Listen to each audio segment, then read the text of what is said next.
12th biology board practical exam. So let's have a quick overview. One major experiment you will get, one minor experiment which is going to be either second or the third experiment, one slide preparation, then spotting you're going to get for 7 marks, practical record for 4 marks, investigatory project for 5 marks. So these are the list of the experiments which you are going to carry out. Okay, so second और third इन दोनों में से कोई एक करना होगा आपको.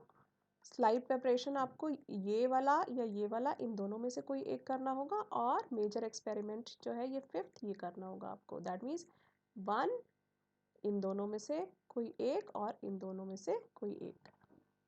Next spotting आपको 7 मिलेंगी, 7 स्पॉट्स मिलेंगे. वो 7 स्पॉट्स जो हैं इन 11 में से कोई 7 स्पॉट्स आपको मिलेंगे. जैसे for example flower pollinated to flower adapted to pollination by different agencies, wind, insect और बर्ड्स. सो इन तीनों में से कोई एक आपको मिलेगा. लेट्स से ये मिल गया आपको इंसेक्ट यहाँ से. फिर लेट्स से मियोसिस की कोई एक स्लाइड मिल गई, कोई एक पर्टिकुलर स्टेज. लेट्स से आपको मिल गई मेटाफेस 1. मेटाफेस 1 यहाँ से लेट्स से यहाँ से ईयर लोब का पेडिग्री चार्ट मिल गया, यहाँ से इमैस्कुलेशन मिल गया. फॉर एग्जांपल यहाँ से आपको एस्कैरिस मिल गया. कितने हो गए 1 2 3 4 5 5. ठीक है, फिर यहाँ से लेट्स से कोई होमोलोगस ऑर्गन मिल गया 6, और फिर यहाँ से लेट्स से ओवरी या टेस्टिस में से कोई एक स्लाइड मिल गई लेट्स से 7. सो इस तरह से आपको 7 स्पॉट्स मिलेंगे. इन 11 में से कोई 7, और वो 7 जो होंगे वो भी इनमें से कोई एक होगा, ये सारे नहीं. जैसे फॉर एग्जांपल इसमें 4 आपको ऑर्गेनिजम्स दिए हुए हैं, एस्कैरिस, एंटमीबा, प्लाज्मोडियम और फंगस. तो ये चारों नहीं मिलेंगे, इन चारों में से कोई एक मिलेगा. तो इस तरह से आपको 7 स्पॉट्स मिलेंगे. So quickly we are going to talk about all this spotting. So first spot is pollination by wind. You are going to get this kind of an image. या तो आपको कोई डायग्राम बना हुआ मिलेगा, या इमेज होगा, या कोई एक्चुअल आपको प्लांट रखा हुआ मिलेगा. You are going to identify that this is a plant. On the characteristics, on the basis of the characteristics, you're going to identify that this plant is pollinated by wind. And when you will do the spotting, you are going to get 2 minutes for it. You are going to write the characteristics in those 2 minutes, and you're going to identify, draw the diagram and label it. All this has to be done within 2 minutes for every spot. Plants are monoecious and bears unisexual flowers. Flowers are small, inconspicuous, colorless, not showy, odorless and nectarless. Both stigma and anthers hang outside the petals, that is, they are well exposed. Pollen grains are light, small, dry, smooth, non-sticky to avoid clumping, and are produced in large numbers as they may be lost in transit. Stigma is long, sticky and feathery to catch floating pollens in air. All these adaptations are meant for pollination by wind. Pollination by insects. Flowers are brightly colored for attracting pollinating insects. Flowers secrete nectar to feed visiting insects. Flowers have landing platform for insects. Pollens are sticky, large, heavy and rough so that they stick to the body of the insects. The stigma are also sticky so that the pollen deposited are not dispersed. If not conspicuous, then the flowers they form the inflorescence. Okay, this kind of image you can get, and you're going to identify that this is pollination being brought about by birds. So flowers, they are large, strong with abundant nectar or edible part, odorless and bright colored. Flowers are tubular and curved that facilitate nectar sucking by birds. While sucking the nectar, the pollen gets deposited on their beaks and neck and are transferred to flowers of the plants they visit next. Then the second spotting is pollen germination on stigma. So you can get this kind of an image or a diagram. You have to identify that this is the pollen germination taking place on stigma. And you're going to draw the diagram like this. You're going to label this as the pollen grain. This is the pollen grain. This is the pollen tube, antipodal cell, polar nuclei, egg cell and the synergid cells. So when the right type of pollen falls on the stigma, it germinates by absorbing water and nutrients from the stigmatic tissue. Pollen tube arises through the germ pore. Pollen tube grows in intercellular spaces of stigmatic tissue. Each pollen grain of flowering plant has 2 cells, vegetative and generative cell. The vegetative cell gives rise to pollen tube. The generative cell also descends into the pollen tube and divides into two male gametes. The male gametes fuse with the polar nuclei and the egg cell. Third, TS of testis. You're going to get this kind of a diagram. Not the diagram, you're going to get the microscopic image. You are going to see like this and you're going to identify it. These are the seminiferous tubules. So testis, it is surrounded by peritoneum and tunica albuginea. सबसे आप इसको label करेंगे, ये seminiferous tubules हैं. इसके अंदर आप देख रहे हैं, these are the spermatogonia cells, then primary spermatocyte cell, then secondary spermatocyte cell, spermatids and the spermatozoa. And in between you will find the Sertoli cells. Then here are the Leydig cells. Then basement membrane, this is the basement membrane. Spermatogonia cells, सबसे बाहर वाली जो layer होगी, that is the spermatogonia cells. Sperms, spermatids, okay, this way you're going to label it. And then you're going to continue with this comments. Testis is composed of seminiferous tubules.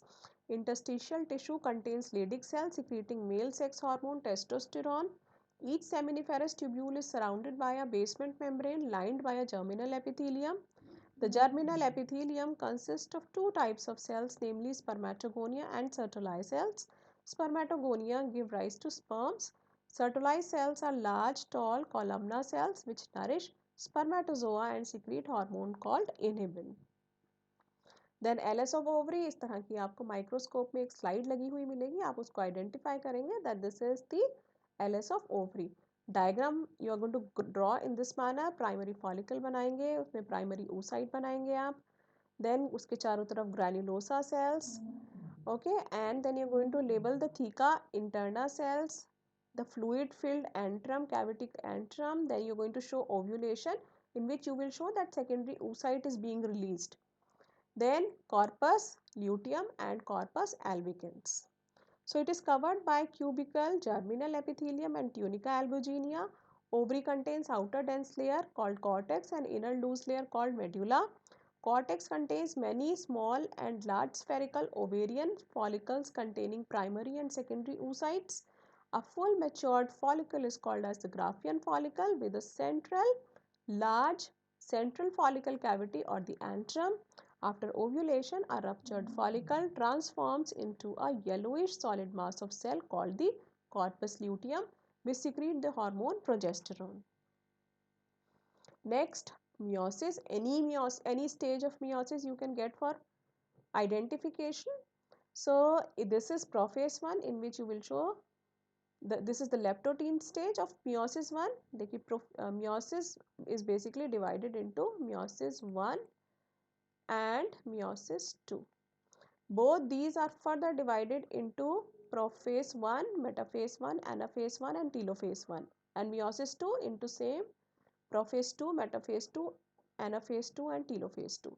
This is further divided into 5 subspages. आपको पता है LZPDD, leptotene, zygotene, pectine, diptotene and dikinesis. So we are going to talk about each of these stages. We are going to do the labeling: cell wall, nuclear membrane, nucleus, chromosome network showing distinct chromosomes. We are talking about the leptotene stage. So chromatin fibers condense and form thick structures called chromosomes and appear clearly as long, thin and uncoiled threads. Sister chromatids are tightly bound to each other. Nuclear membrane and nucleolus are distinct. Centrioles are absent. Zygotene stage, cell wall, nuclear membrane, nucleolus, pair of homologous chromosomes showing synapses. Very important. This is the characteristic of this stage. Cell membrane. So the chromosome, they become shorter and thicker. Homologous chromosomes form pairs called bivalents. This pairing is called synapses.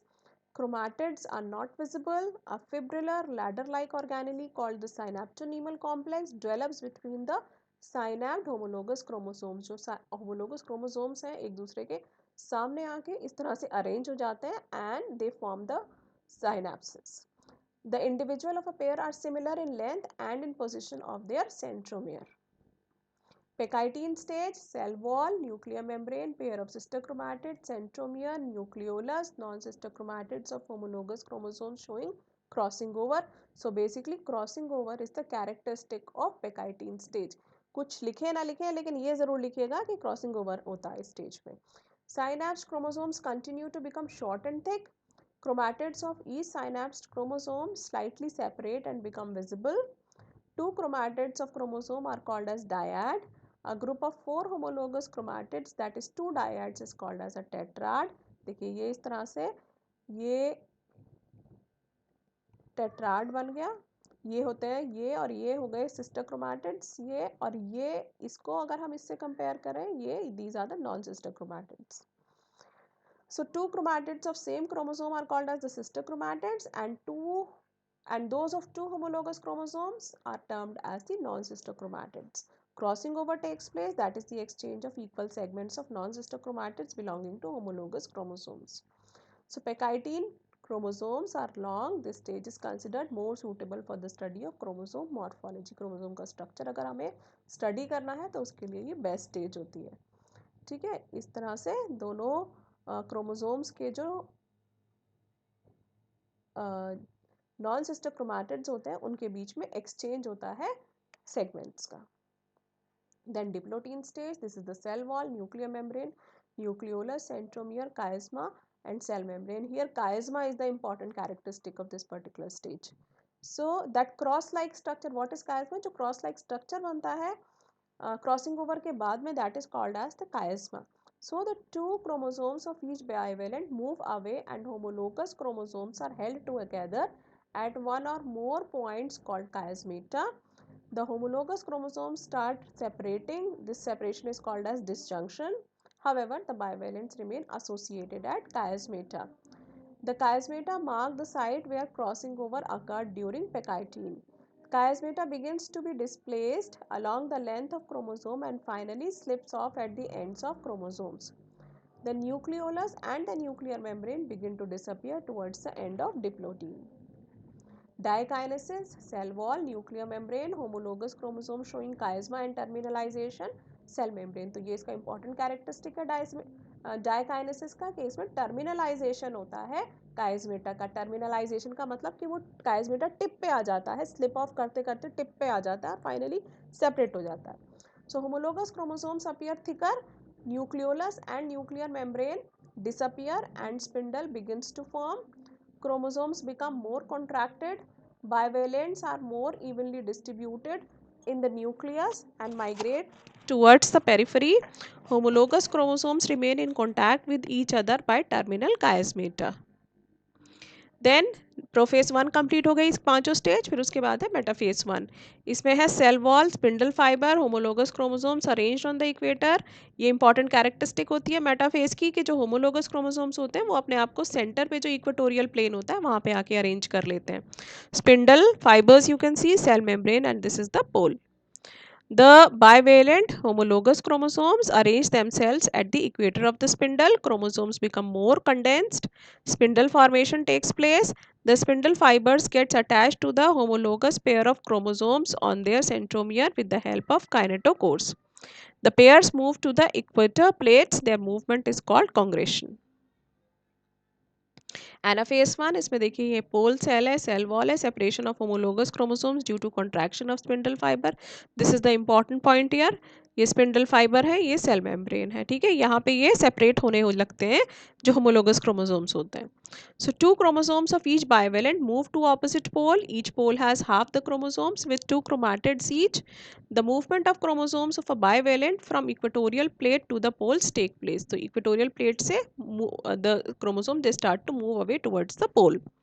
From each tetrad, two chromatids of a chromosome move as a unit dyad to the one pole of a spindle and remaining two chromatids of its homologue migrate to the opposite pole.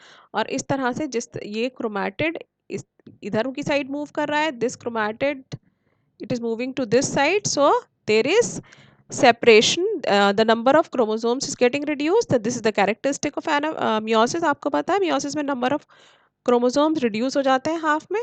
So this cause reduction of chromosome number. Each pole receive half of the chromosomes of diploid number. Hence, the division is called reductional.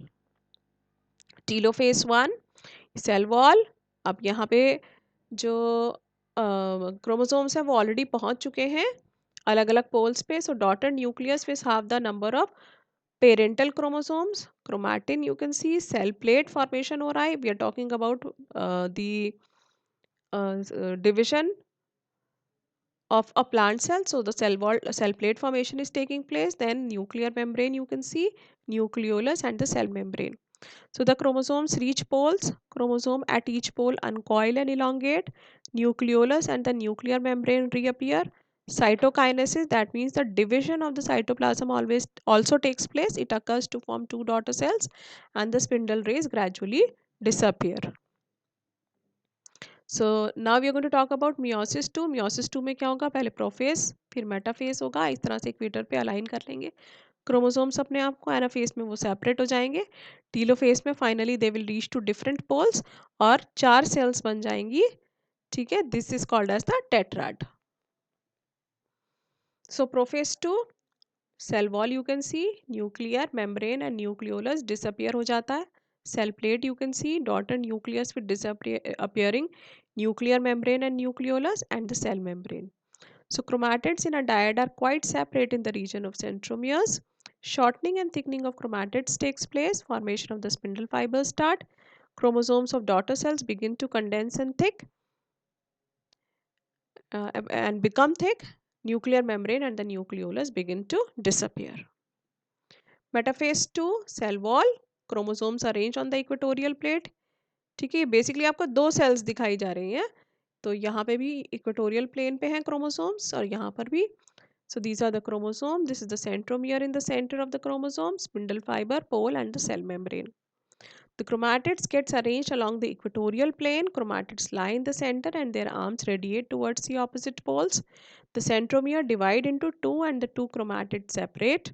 Each chromosome is attached to the spindle by its centromere. Chromatids get arranged along the equatorial plane. Chromatids lie in the center and their arms radiate towards the opposite poles. Anaphase to, anaphase to में chromosomes opposite poles पर पहुंच चुके हैं. ठीक है, cell wall है, separated chromosomes after its division. Cell membrane, chromosomes pulled to the poles due to contraction of spindle fibers. The chromosomes move towards the opposite poles due to contraction of the spindle fibers. Centromeres now divide and chromatids are separated. The sister chromatids of each chromosome separate and migrate towards the opposite poles, being pulled by spindle fibers. Each pole thus receives haploid number of chromosomes. Haploid means half, n number of chromosomes. The chromosomes move towards the opposite poles due to contraction of the spindle fibers. Telophase 2, this is the last stage in which you can see tetrad being formed. 4 cells बन गई हैं. Meiosis में एक cell से 4 cell का formation होता है. Okay, so this is the cell wall, this is the nucleus, separation of the daughter cells you can see due to the cell plate formation, nuclear membrane, chromatin network and the cell membrane. So the haploid number of the chromosomes at the pole begin to uncoil and become thin and long. The nuclear envelope reappears and nucleolus are reconstituted. The group of chromosomes at each pole of the spindle gets enclosed by nuclear membrane. Nucleoli also reappear.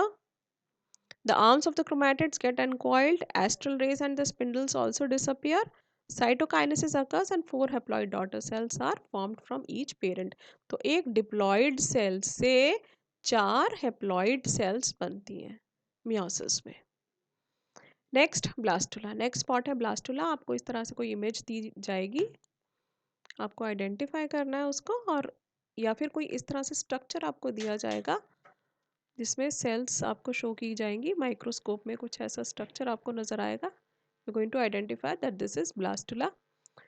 So you can see the outer layer of cells, it is called as the trophoderm. Then inner cells, these cells, this is called as the inner cell mass. Okay, and zona, albumen around zona you can see. So blastocyst is a structure which is formed in the early embryogenesis of mammals which began at day 5 after fertilization. Blastocyst comprises of 70 to 100 cells. It is a thin walled hollow structure and possesses an inner cell mass or embryoblast. जो inner cell mass है उसको हम embryoblast भी कहते हैं क्योंकि उससे embryo का formation होता है which forms the embryo. The outer layer of cells is called as the trophoblast or the trophoderm which later forms the fetal placenta. The trophoblast surrounds the inner cell mass. A fluid filled space enclosed by trophoblast forms the blastocyst cavity or the blastocele. Next है Mendelian inheritance using seeds of different colour और size of any plant. इस particular practical को hypothetically किया जाता है, practically करना इसको possible नहीं है, क्योंकि जो वाइल्ड वेराइटी है जिसमें हमें एक्चुअली में येलो और ग्रीन सीड्स देखने के लिए मिलते हैं या रिंकल्ड सीड्स देखने के लिए मिलते हैं, वो अवेलेबल नहीं है. मार्केट से जो आप पी सीड्स लेके आते हो वो हाइब्रिड वैरायटी होती है, उसमें आपने देखा होगा ना तो कोई येलो सीड निकलता है ना कोई उसमें रिंकल्ड सीड निकलता है. ठीक है, तो उससे करना तो प्रैक्टिकली पॉसिबल नहीं है, तो हाइपोथेटिकली हम इसको बीड्स की हेल्प से करते हैं. तो इसमें एग्जाम में किस तरह से आएगा, आपको मैम बीकर में सीड्स कुछ करके रख देंगी. You have to count and find out the ratio and you have to write the law which law can be deduced from that particular ratio. So या तो मैम आपको येलो और green colour के seeds दे देंगी या फिर round और wrinkled seeds, round और रिंकल्ड शेप के सीड्स हैं, आपको उनको काउंट करके रेशियो कैलकुलेट करनी होगी. So when the sample of the pea seeds are separated into round and wrinkled या फिर yellow or green seeds and put into separate petri dishes or beakers, then they are found to be in the following ratio. आप उसको count करेंगे. Seed shape, अगर for example seeds आपने count किए, total आपको seeds दिए थे ma'am ने 116, उसमें से 87 राउंड निकले, 29 रिंकल्ड निकले. आप 87 को 29 से डिवाइड कर लेना simply. It would come to be something like something around 3. तो आप उसका मतलब है कि ये रेशियो जो है आपकी अप्रॉक्सीमेट रेशियो आई 3:1.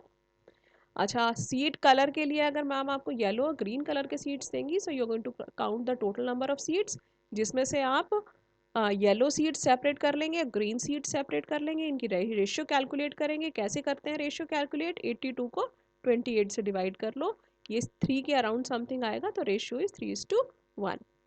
सो आप यहाँ से क्या यहाँ से इन्फ्रेंस निकला, that the contrasting forms in both the traits of pea, that is seed color and seed shape, show an approximate ratio 3:1, which indicates or proves the Mendelian law of segregation, which states that Mendel's law which states that during gamete formation the two copies of each gene in a parent separate or segregate and each gamete receives only one allele. The result of the F2 generation gives the 3:1 ratio. ये आपने पढ़ा भी है, toll और dwarf plant का जब हम cross कराते हैं तो जो टॉल और ड्वार्फ का जब F2 जनरेशन में क्रॉस करा के जब हम रिजल्ट देखते हैं तो उसमें हमें दोनों ही तरह के प्लांट्स देखने के लिए मिलते हैं, टॉल भी और ड्वार्फ भी. और ये तभी पॉसिबल है जब ये दोनों एलील सेग्रीगेट हो जाएंगी, सेपरेट हो जाएंगी, तभी तो जाकर हमें ड्वार्फ प्लांट मिला था.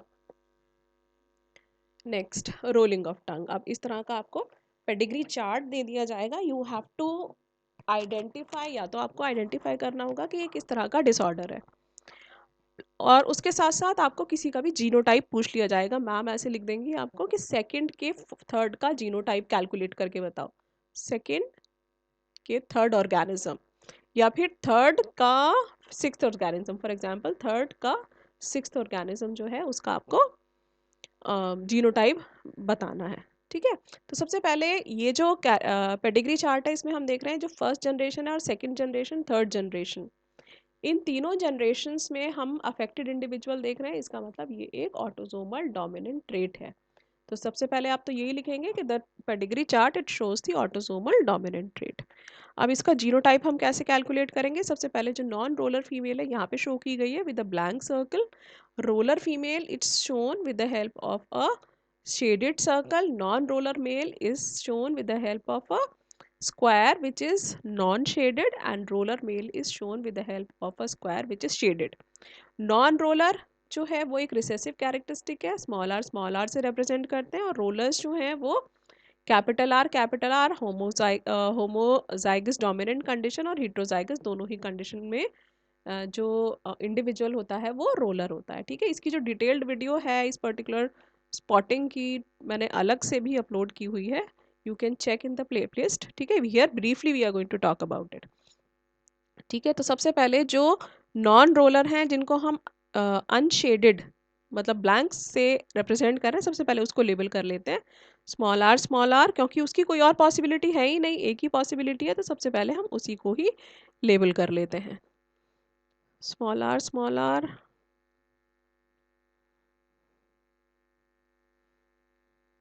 ठीक है, अब ये स्मॉल आर इस इंडिविजुअल के अंदर ये स्मॉल आर एक मदर से आया होगा, एक फादर से आया होगा, तो ये यहाँ स्मॉल आर रहा होगा।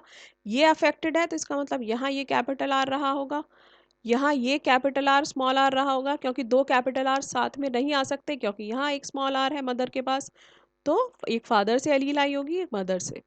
यहाँ भी ये भी कैपिटल आर स्मॉल आर रहा होगा। सिमिलरली यहाँ भी इस इंडिविजुअल में का जीनोटाइप रहा होगा स्मॉल आर, और इस इंडिविजुअल का रहा होगा कैपिटल आर स्मॉल आर। ठीक है, तो this way you are going to write the genotype of the entire pedigree chart. इसमें से आपको कोई भी एक पर्टिकुलर इंडिविजुअल का जीनोटाइप पूछ सकते हैं। नेक्स्ट बात करते हैं विडोज पीक की। विडोज पीक जो है वो भी एक ऑटोसोमल डोमिनेंट ट्रेट है, ऑटोसोमल डोमिनेंट ट्रेट है। इसमें भी जो डोमिनेंट अलील है capital W capital W small W, इन दोनों ही कंडीशंस में जो इंडिविजुअल होता है उसका इस तरह से विडोज पीक शो होता है। ठीक है, और जो रिसेसिव कंडीशन जिसको हम स्मॉल डब्ल्यू से रिप्रेजेंट करते हैं उसमें स्ट्रेट हेयर लाइन होती है, चाहे मेल हो चाहे फीमेल हो। तो हम विडोज पीक वाले इंडिविजुअल को शेडेड से शो करते हैं, और जिसमें स्ट्रेट हेयर लाइन है उसको हम ब्लैंक से शो करते हैं। तो इस सबसे पहले हम क्या करेंगे, जो ब्लैंक है उसको हम लिख लेते हैं स्मॉल डब्ल्यू, क्योंकि उसकी कोई और पॉसिबिलिटी तो है ही नहीं, तो उसको हम स्मॉल डब्ल्यू से रिप्रेजेंट कर लेते हैं। स्मॉल डब्ल्यू यहाँ भी।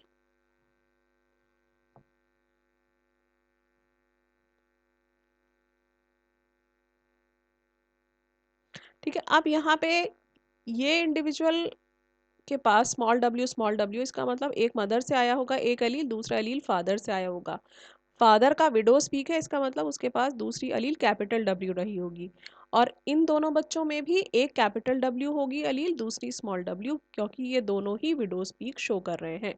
एक अलील इनके पास मदर से तो आनी ही आनी है, तो स्मॉल डब्ल्यू तो रहना ही है, और दूसरी अलील इनके पास कैपिटल डब्ल्यू रही होगी, तभी उसी कंडीशन में ये दोनों विडो स्पीक शो कर रहे हैं। Same is the condition here, ये स्मॉल डब्ल्यू है, एक फादर से आया है तो दूसरा मदर से आया होगा, मदर को विडो स्पीक है, इसका मतलब दूसरी अलील कैपिटल डब्ल्यू रही होगी, यहाँ भी एक कैपिटल डब्ल्यू और एक स्मॉल डब्ल्यू रहा होगा। ये इंडिविजुअल है, इस इंडिविजुअल इसे देखते हैं पहले, स्मॉल डब्ल्यू है, एक मदर से आया है दूसरा फादर से आया होगा, तो दूसरी अलील फादर के पास कैपिटल डब्ल्यू रही होगी, और बच्चे के पास ये जो फीमेल है इसके पास एक capital W small W, capital W father से और स्मॉल डब्ल्यू मदर से आई होगी, क्योंकि एक बच्चे के पास दो एलील्स में से एक एलील फादर के पास से आती है और एक मदर के पास से आती है। तो इस तरह से आप इसको जीनोटाइप को इस तरह से आप शो करेंगे। नेक्स्ट है अटैच्ड और फ्री ईयर लोब। ये जो है ये भी एक ऑटोसोमल रिसेसिव ट्रेट है। जो फ्री ईयर लोब्स हैं उसको हम रिप्रेजेंट करेंगे कैपिटल एफ और capital F small F, homozygous dominant condition और हेट्रोजाइगस कंडीशन होती है। अगर फ्री ईयर लोब्स हो तो अटैच्ड ईयर लोब्स होते हैं इस तरह से, फ्री हो गया ईयर लोब तो ये है dominant condition, attached ear lobe होता है तो वो होता है एक रिसेसिव कंडीशन। ठीक है, जो कि स्मॉल एफ से हम रिप्रेजेंट करते हैं। तो सबसे पहले जो शेडेड पोर्शन है उससे हम अटैच्ड शो कर रहे हैं, ये याद रखिएगा एग्जाम के लिए भी, कि जो रिसेसिव कंडीशन है कि किस कंडीशन में हम शेडेड शो करते हैं और किस कंडीशन में हम ब्लैंक से शो करते हैं। So here we are going to write small f जहाँ जहाँ शेडेड है। ये स्मॉल एफ है, एक फादर से आया होगा दूसरा मदर से आया होगा, मदर के पास एक कैपिटल एफ अलील रही होगी, यहाँ भी एक कैपिटल एफ स्मॉल एफ रहा होगा, यहाँ भी एक कैपिटल एफ स्मॉल एफ रहा होगा, और ये जो पेरेंट्स हैं ये कैपिटल एफ स्मॉल एफ, क्योंकि एक स्मॉल एफ मदर से आया होगा एक स्मॉल एफ फादर से, दोनों के फ्री ईयर लोब्स हैं तो एक दूसरी अलील कैपिटल एफ रही होगी यहाँ पे। ठीक है, ये वाला जो इंडिविजुअल है इसके पास एक अलील हो सकता है ये कैपिटल एफ साथ में आई हो तो ये, या फिर दूसरी पॉसिबिलिटी है कैपिटल एफ स्मॉल एफ, दोनों ही कंडीशन में उसके फ्री ईयर लोब्स हैं। और बच्चों के अंदर दोनों ही पॉसिबिलिटी है, या तो ये दोनों एलील साथ में आ गई तो कैपिटल एफ और कैपिटल एफ, ये एलील इसके साथ अगर आ गई तो फिर capital F small F. Same is the case here, capital F और capital F small F. Next blood group, ये तो आपने थ्योरी में भी पढ़ा है, ये एक ऑटोसोमल कोडोमिनेंट ट्रेट है। कोडोमिनेंट कब है ये? जब हम IA और IB दोनों एलील्स की साथ में हम बात कर रहे हैं, तो दोनों ही अपना इफेक्ट शो करती हैं, तो ये कोडोमिनेंट शो करती हैं। तो हम यहाँ पे सबको लेबल कर लेंगे, किसी का भी इसमें जीनोटाइप आपसे पूछ सकते हैं। ये हो गया IA, दूसरी एलील को भी मैं यहाँ ब्लैंक छोड़ देती हूँ। क्यों? क्योंकि यहाँ से शुरू करते हैं। स्मॉल आई, ये स्मॉल आई रहा होगा, क्योंकि इसके लिए कोई और पॉसिबिलिटी नहीं है। ये भी स्मॉल आई, ये भी स्मॉल आई, ये IA और IB, यहाँ से एक एलील मदर से आई होगी, एक फादर से आई होगी, तो एक स्मॉल आई यहाँ से, एक यहाँ से, तो ये हुआ रहा होगा IA और ये रहा होगा IB। अब ये IA स्मॉल आई है, तो IA अगर IA यहाँ से आया है तो मदर के पास से, फादर के पास से सॉरी, यहाँ से स्मॉल आई आया होगा। ठीक है, आई स्मॉल आई यहाँ से तो नहीं आ सकता, मदर से, फादर से आया होगा, इसलिए मैंने इसको यहाँ ब्लैंक छोड़ दिया था। तो स्मॉल आई ये यहाँ पे फादर से आया है। ठीक है, अब यहाँ पे जो बाकी जो इंडिविजुअल्स हैं उनका जीनोटाइप भी लिख लेते हैं। स्मॉल आई, और ये इंडिविजुअल के पास एक स्मॉल आई अगर यहाँ मदर से आया है, तो IB जो है वो फादर से आया होगा, और फादर के पास दूसरी एलील होगी स्मॉल आई, क्योंकि दो बच्चों के पास जो हैं, उसके जो ऑफस्प्रिंग्स हैं उनके पास दो स्मॉल आई हैं, तो एक स्मॉल आई फादर से आया होगा, एक मदर से आया होगा। ठीक है, अब यहाँ पे आते हैं IA, ये भी IA, और ये है IB, और दूसरा एलील जो है वो यहाँ पे IB के साथ यहाँ पे स्मॉल आई रहा होगा, क्योंकि यहाँ से और कोई दूसरा एलील नहीं जा सकता स्मॉल आई के अलावा, अगर उसका ब्लड ग्रुप B है, ये इसका ब्लड ग्रुप A है, तो हो सकता है ये IA और ये IA साथ रहा हो, और हो सकता है ये वाला स्मॉल आई IA के साथ रहा होगा, तो इसकी दोनों ही पॉसिबिलिटी है, IA small i. Similarly here IA और IA स्मॉल आई। ठीक है, this way you are going to find the genotype. Last है कलर ब्लाइंडनेस। कलर ब्लाइंडनेस में आप देखिए, जो नॉर्मल इंडिविजुअल, ये है एक्स लिंक्ड रिसेसिव ट्रेट है। ठीक है, इसमें हम रिप्रेजेंट करते हैं C+C+ उस फीमेल के लिए जो कि नॉर्मल कलर विजन है, जिसको हम ब्लैंक से शो करते हैं, कैरियर भी हम ब्लैंक से शो करते हैं, और C+C से रिप्रेजेंट करते हैं। जो कलर ब्लाइंड फीमेल है उसको हम CC से रिप्रेजेंट करेंगे। मेल जो नॉर्मल विजन है उसको C+Y से रिप्रेजेंट करेंगे, और मेल जो कि कलर ब्लाइंड है उसे CY से रिप्रेजेंट करेंगे। अब एक चीज़ देखिए, एक पैटर्न देखिए, मेल अफेक्टेड, यहाँ भी मेल अफेक्टेड, यहाँ भी मेल अफेक्टेड। ऐसी कंडीशन में जहाँ पे हम देख रहे हैं कि मेल ज़्यादा अफेक्टेड है, तो उसको हम अज्यूम करते हैं कि वो एक्स लिंक्ड रिसेसिव ट्रेट है, एक्स लिंक्ड डिसऑर्डर है वो। ठीक है, तो यहाँ पे जो शेडेड इंडिविजुअल है उसकी एक ही पॉसिबिलिटी है, शेडेड मेल जो है CY, तो सबसे पहले हम CY को लेबल कर लेते हैं, CY CY CY। ठीक है, अब इसमें Y जो क्रोमोसोम है वो फादर से आया होगा, C आया होगा मदर से। अब मदर जो है, मदर के पास दूसरी एलील होगी C+, क्योंकि वो नॉर्मल है। ठीक है, C++ नहीं हो सकती, C+ एलील रही होगी, तभी वो नॉर्मल है। फादर नॉर्मल है यहाँ पे, तो उसके लिए यहाँ पे दूसरी एलील C+ रही होगी। और ये जो बच्चे हैं, बच्चों में एक तो Y एलील तो फादर से आनी ही आनी है। जो मेल चाइल्ड है उसमें एक एलील तो फादर से आनी है, तो दूसरी मदर से कौन सी एलील आई होगी? C+, तभी वो नॉर्मल है। और इस केस में C मदर से आई होगी C या C+, और फादर से आई होगी C+, तो C+, इसका ये भी हो सकती है पॉसिबिलिटी, या फिर C+, ये पॉसिबिलिटी भी हो सकती है। सिमिलरली हियर CY हमने लिख लिया यहाँ पे, Y एलील आई होगी फादर से, ये मदर से आई होगी C एलील, ये नॉर्मल है तो ये C+ होगा, ये भी नॉर्मल है तो ये C+ होगा। और ये जो बच्चे हैं ये वाले, ये रहा होगा Y यहाँ से C+Y, क्योंकि ये मेल है, Y तो फादर से आया होगा और मदर से C+ आया होगा। और ये जो फीमेल चाइल्ड है ये C++ भी हो सकता है, C+Y भी हो सकता है। ठीक है, ये वाला जो इंडिविजुअल है ये रहा होगा C+। क्यों? क्योंकि देखो C+C, तो C, इसका जीनोटाइप C+C है, C तो यहाँ फादर के पास है, तो यहाँ पे रहा होगा C+। ठीक है, ये यहाँ पे C, यहाँ पर ये Y, और यहाँ पे ये आया होगा मदर से आया होगा यहाँ पे C+, और यहाँ मदर की पॉसिबिलिटी C+, या C+Y भी हो सकती है। ठीक है, अब क्या रह गया, ये दोनों पेरेंट्स रह गए हैं, ये वाई तो होना ही है और ये नॉर्मल है तो ये सी प्लस वाई होगा, और ये फीमेल जो है ये वाई ये सी वाई है ना, तो ये सी यहाँ से आया होगा और दूसरा यहाँ पे सी प्लस रहा होगा, तभी उस कंडीशन में जो फीमेल है वो नॉर्मल है। नेक्स्ट, इमैस्कुलेशन, आपको इस तरह का कोई डायग्राम दिया जाएगा। You have to identify that the given image shows the setup of emasculation. It is the step of artificial hybridization.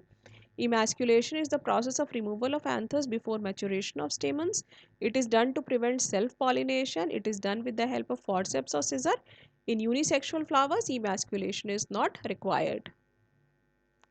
Bagging, इस तरह का आपको डायग्राम होगा दिया होगा या एक्चुअल सेटअप इस तरह से मिलेगा। You have to identify that this is bagging, the given image shows the setup of bagging. आप इसको लेबल भी करोगे, डायग्राम बनाओगे, इसको लेबल करोगे तो लेबलिंग में आप लिख लोगे this is the paper bag with minute pores in it. So it is a setup in artificial hybridization technique. It is done on female flower. It is done after emasculation to avoid cross pollination by undesired pollen grains.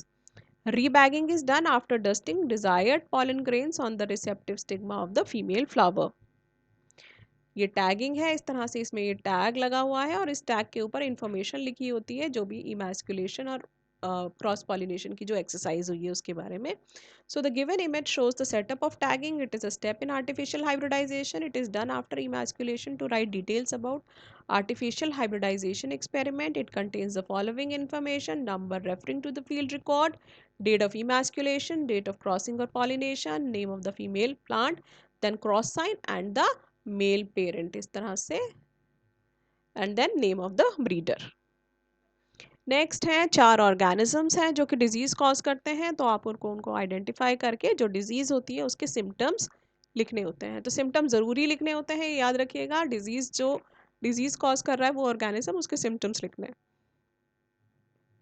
This is Ascaris, female gonopore, female is longer than male, इसको label करेंगे। Mouth, female gonopore. Anus, tail, cloacal aperture, ये male है। Pineal CT or spicules, lateral line, excretory pore, mouth bound by lips. So common parasite in small intestine of man. It is common in children than in adults. The body is elongated, unsegmented, cylindrical, pointed at both ends. Sexes are separate with marked sexual dimorphism. Male is smaller than female with curved tail. A paired of curved pineal CT or the copulatory organs and cloaca is present. Mouth is terminal, triradiate, surrounded by 3 denticulate lips. The excretory pore is situated midventrally, a little behind the mouth. Ascaris कौन सी disease cause करता है? Ascariasis. और उसके symptoms क्या हैं? Abdominal discomfort, nausea, vomiting, diarrhoea and colic pain. Toxin produced by Ascaris में interfere with protein digestion. Entamoeba histolytica, ये ectoplasm, endoplasm, food vacuole, plasmalemma, nucleus, endosome, pseudopodium. It is a pathogenic intestinal monogenetic parasite, monogenetic जिसका एक ही host हो, occurring in colon of man and cause amoebic dysentery और amoebiasis. इसकी 2 forms होती हैं, Magna और माइन्यूटा। मैग्ना जो है वो पैथोजेनिक फॉर्म होती है, it is found in the mucosa and submucosa of intestine and forms the ulcers. And minuta form जो होती है वो नॉन पैथोजेनिक होती है और वो ल्यूमन ऑफ इंटेस्टाइन में मिलती है। Entamoeba, it has no contractile vacuole like amoeba. Minuta forms and cyst. A mature cyst is called as quadrinucleate cyst with 4 nuclei and 2 chromatoid bodies. Quadrinucleate cyst is the infective stage and infection is oral, that means through mouth, through food and water. Houseflies sitting on the fecal matter of host containing cyst may transfer them to foodstuffs. Its adult is called as the trophozoite. Symptoms क्या क्या है? Diarrhoea, किस चीज़ के symptoms की बात हो रही है? अमीबियासिस के सिम्टम्स की। With loose stools, dysentery with mucus, traces of blood. In severe cases the liver and other organs may be affected.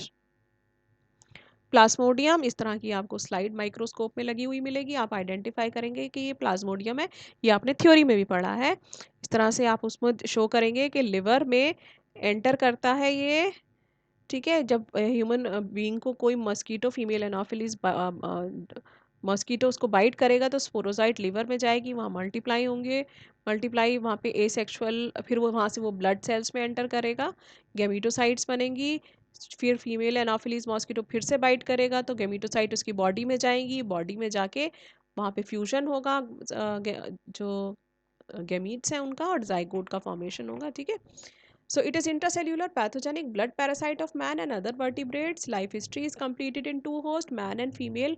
Anopheles mosquito, asexual. Cycle is passed in man by a process called schizogony in liver and RBCs, and which is a type of multiple fission. Sexual cycle is completed in female Anopheles mosquito. When an infected female Anopheles bites man, sporozoites are introduced into blood when they reach liver cells through bloodstream and multiply to form the merozoites. After few schizogonic cycles in the liver, merozoites enter the RBCs and feed on contents of RBC. Female Anopheles mosquitoes suck gametocytes with blood for further development. Symptoms क्या क्या है malaria के? यहाँ पे मैंने mention नहीं किया, आप लोग मेंशन कर लेना इसका कि it causes the disease malaria. Malaria में क्या होता है? रेकरिंग फीवर होता है with flu like illness including shaking chills, headache, muscle aches and tiredness, nausea, vomiting, diarrhoea and anaemia. Last ringworm. Ringworm इस तरह का कोई डायग्राम आपको दिया जाएगा, you have to identify this is ringworm. It is a common fungal skin infection that comes from microscopic organisms called the dermatophytes. कौन कौन सी dermatophytes हैं? ट्राइकोफाइटॉन, ये आपने थ्योरी में भी पढ़ा है, माइक्रोस्पोरम एंड एपिडर्मोफाइटॉन, ये आपका बहुत इंपॉर्टेंट है, थ्योरी में भी पूछा जाता है 1 मार्क क्वेश्चन में। These organisms survive by consuming dead layers of outer skin of human and animals. A ringworm infection can affect any part of the body, scalp, feet, groin area or the nails. Symptoms क्या क्या है ringworm के? A reddish scaly patch or bump on the skin, itchy, uncomfortable, which eventually resembles a ring with bumpy borders. Patch in between the toes can cause skin to crack. On scalp, it starts like a pimple, then gets larger and become patchy, flaky, and scaly. It often becomes tender or red and causes baldness in the scalp sometimes. And the nails, अगर nails पे हो जाए infection तो nails yellow हो जाते हैं, patchy और thick हो जाते हैं। नेक्स्ट है सिम्बायोटिक एसोसिएशन। इस तरह का कोई डायग्राम आपको दिया जाएगा, आपको लेबल करना होगा डायग्राम को, उसमें आप लिखोगे कि these are the root, this is the root nodules, ये जो गोल गोल स्ट्रक्चर्स आप देख रहे हैं these are the root nodules, और आप उसके ब्रैकेट में लिख देंगे symbiotic bacteria living inside the root nodules. So root nodules are commonly found in the roots of leguminous plants. They are formed due to association with the nitrogen fixing bacteria rhizobium. Rhizobium जो है gram negative bacteria होता है which forms a symbiotic relationship mutualism where both plant as well as the bacteria are benefited from each other. Root nodules contain pink color leg hemoglobin pigment. It also contains enzyme nitrogenase, which helps in the formation of ammonia from the atmospheric nitrogen that can be used by leguminous plants for its growth and development. Bacteria receive nutrients and shelter from the plant. Mutualism type, and what is exactly mutualism? अगर आपसे examiner पूछे, it is a type of symbiotic relationship which refers to a relationship between different organisms of different species that show an intimate association with each other. It provides at least one of the participating species with a nutritional advantage. Cuscuta on host, ये आप देख रहे हैं yellow colour की ये जो structure है, this is Cuscuta, और ये किसी भी ट्री के ऊपर उसको कवर कर लेती है और उससे न्यूट्रिएंट्स सक करती रहती है।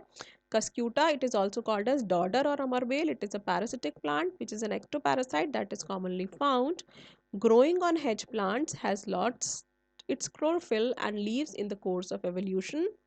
It derives its nutrition from the host plant which is parasitizes and can kill the host plant. Stem is thin and slender shaped without chlorophyll. It fixes with the host plant by a special structure called haustoria. Haustoria इस तरह से hook like structures होते हैं जिसकी help से ये host plant को पकड़े रहता है. Haustoria forms direct connection with the vascular bundle of host plant and withdraw water, carbohydrates and other solutes. Stem of Cuscuta winds around the stem of host plant. It has no fully expanded form of leaves. Scale like leaves are present and that have no chlorophyll. ये जो Cuscuta plant है, क्योंकि इसको तो खुद खाना बनाने की ज़रूरत नहीं है तो इसमें लीव्स नहीं होती हैं, लीव्स बहुत ज़्यादा रिड्यूस होकर स्केल लाइक बन जाती हैं. Roots are temporary and die as soon as it makes a connection with the host plant. Parasitism, अब आप यहाँ पे parasitism को भी define करोगे क्योंकि इनके बीच में जो relationship है वो parasitism है. It is a type of symbiotic association between different species and in which at least one of the participating species has the nutritional advantage. ठीक है, म्यूचुअलिज्म में हमने देखा था दोनों को एडवांटेज हो रहा था। जो पैरासिटिज्म है उसमें सिर्फ एक को एडवांटेज हो रहा है और एक को लॉस हो रहा है। अब लाइकन की बात कर रहे हैं, ये भी म्यूचुअलिज्म शो करता है, इसमें दोनों को ही एडवांटेज होता है एक दूसरे से। So lichens are composite organisms representing a symbiotic association, mutualism, where both species are mutually benefited from each other, and it is a relationship between fungus and photosynthetic algae or cyanobacteria. Algal component को phycobiont कहते हैं and the fungal component is mycobiont. Algae prepare food for fungi and fungi provide shelter and absorb minerals, nutrients and water to algae. They grow on land, rocks, tree trunks and wall of houses. 3 types of lichens होते हैं, क्रस्टोस, फोलियोस and फ्रूटिकोस, और यहाँ पे आप mutualism को define कर देंगे। ठीक है, so it is the symbiotic relation which provide at least one of the participating नहीं, it provides nutritional advantage to both the organism। ठीक है, यहाँ पे न्यूट्रिशनल एडवांटेज यहाँ पे न्यूट्रिशनल एडवांटेज किसका हो रहा था, एटलीस्ट वन ऑर्गेनिज्म को पैरासिटिज्म में। म्यूचुअलिज्म में दोनों को ही एडवांटेज हो रहा है। लास्ट है होमोलोगस ऑर्गन्स इन प्लांट्स। ये देखिए टेंड्रिल्स, ये टेंड्रिल्स हैं पैशन प्लांट के, और ये थॉर्न्स हैं, these are the thorns of pomegranate. ये दोनों होमोलोगस हैं क्योंकि दोनों का ओरिजिन सेम है लेकिन फंक्शन अलग अलग है। उसी तरह से बोगनविलिया और कुकुरबिटा, इसमें देखिए आप इसमें बोगनविलिया के जो थॉर्न्स हैं और कुकुरबिटा के जो टेंड्रिल्स हैं, ये दोनों का ओरिजिन सेम है लेकिन दोनों का फंक्शन अलग अलग है। तो इसमें से कोई भी एग्जाम्पल दे देंगे मैम आपको, और आपको आइडेंटिफाई करना होगा कि ये होमोलोगस है या एनालोगस है। ठीक है, तो tendrils of passion fruit and thorns of pomegranate are structurally and functionally different but they have the similar origin, that is they arise from axillary bud. Tendrils का क्या फंक्शन है, it helps in gaining support और climbing, while the thorns they help in protection. So these organs or parts which are quite dissimilar to each other in appearance and perform different functions but have the same origin and anatomy, they are called as the homologous organs. The differences in their function is the result of divergent evolution due to adaptive radiation to different habitats and ecological niche. These organs are called homologous organs. Analogous organs देखिए, analogous organs का याद रखने का ये एक trick है कि structure जो है उनका सेम होगा। ये देखिए देखने में एक जैसे लगेंगे, जैसे कि ये टेंड्रिल है ये भी टेंड्रिल है, तो आप आइडेंटिफाई कर लेना कि दोनों ही टेंड्रिल्स हैं, तो ये एनालोगस स्ट्रक्चर है। लेकिन एक्चुअल में होता क्या है कि इनका जो है ओरिजिन है, ओरिजिन इनका जो डिफरेंट होता है, ओरिजिन डिफरेंट होता है लेकिन इनका फंक्शन सेम होता है। दोनों के दोनों ही टेंड्रिल्स जो हैं वो सपोर्ट में हेल्प करते हैं। उसी तरह से ये जो थॉर्न्स हैं और कैक्टस के जो ये स्पाइन्स हैं, इन दोनों का फंक्शन क्या है, प्रोटेक्शन, लेकिन दोनों का जो ओरिजिन है वो डिफरेंट है। तो आप फंक्शन देखना कि फंक्शन अगर दोनों का सेम है तो दोनों एनालोगस ऑर्गन्स हैं। Stem tendrils and leaf tendrils, all tendrils and are analogous with one another, being structurally and functionally similar, irrespective of their origin. Example: tendrils of pea and tendrils of vitis. Tendrils of pea are modification of the leaf, and in vitis it is the modification of terminal bud. ये याद रख लेना अगर ये वाला example आया आपको P और वाइटिस वाला। Thorns and spines. Thorns and spines are analogous structures being defensive in function. Thorns are modification of the axillary or the terminal bud, and spines are modification of leaves. So thorns of pomegranate and spines of prickly pear, they are the examples of analogous organs. In plants and animals there are several organs. ठीक है, फिर यहाँ analogous organs की definition लिख दोगे और ये बताओगे कि ये divergent evolution को represent करता है। In plants and animals there are several organs or parts alike in their function and appearance but different from each other in their origin and anatomical structure. These organs are called as the analogous organs. The similarity is a result of divergent evolution, which is adaptation to similar habitat and identical ecological niche. फिर homologous organs in animals में इस तरह के आपको diagram दिखा देंगे. You have to identify that the origin is same but the function is different. So wings of birds, forelimbs of mammals, reptiles, frog, all have the same bony elements: humerus, radius ulna, carpals, metacarpals and phalanges, but perform different functions. Birds में flying में help करते हैं, for holding or walking in other organisms. There are organs, ठीक है, फिर ये वो same definition आ जाएंगी यहाँ पे होमोलोगस ऑर्गन्स की, और ये डाइवर्जेंट एवोल्यूशन को शो करते हैं। ये आप लिख देंगे होमोलोगस ऑर्गन्स के बारे में। लास्ट है एनालोगस ऑर्गन्स इन एनिमल्स। देखो ये जो विंग्स हैं, दोनों के जो विंग्स हैं, फ्लाइंग में हेल्प कर रहे हैं, लेकिन दोनों का स्ट्रक्चर जो है वो डिफरेंट है, ओरिजिन डिफरेंट है। मैंडिबल है रैबिट का और कॉकरोच का, दोनों के मैंडिबल्स जो हैं वो चोइंग में हेल्प करते हैं, लेकिन दोनों का जो स्ट्रक्चर है वो डिफरेंट है, फंक्शन सेम है। Wings of dragonfly, cockroach, butterfly, and of birds, mandible of cockroach and mandible of vertebrate दिया दिया examples of analogous organs in ठीक है। फिर आप यहाँ पे analogous organs की definition लिख देंगे और आप बता देंगे कि ये divergent evolution को represent करता है। So this way you are going to do the spotting and detailed video अगर आपको चाहिए इसकी